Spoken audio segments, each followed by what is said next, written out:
નમસ્કાર, પ્રણામ મિત્રો.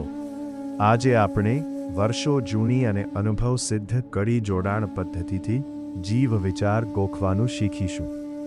આપ અહીં જોઈ શકો છો કે પ્રથમ કડીમાં ભુવન પૈવમ વીરમ ને 30-40 વાર બોલીને ગોખવાનું છે.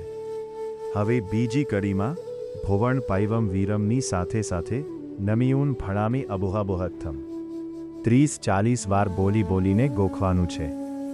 ત્યાર બાદ ત્રીજી કડીમાં નમિયુન ભણામી અબુહાબુહત્થમની સાથે સાથે જીવ સર્વમ કિંચીવી 30-40 વાર બોલીને ગોખવાનું છે. એ જ રીતે ચોથી કડીમાં જીવ સર્વમ કિંચીવીની સાથે સાથે જહ ભણ્યમ પુવ્વસુરીહિન 30-40 વાર બોલીને ગોખવાનું છે.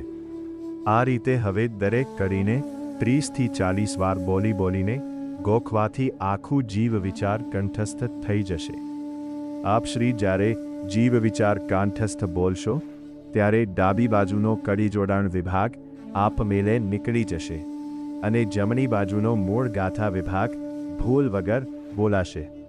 તો ચાલો મિત્રો, કડી જોડાણ પદ્ધતિનો જાદુઈ પાવર અજમાવીને જીવ વિચાર કાયમી યાદ રાખીએ.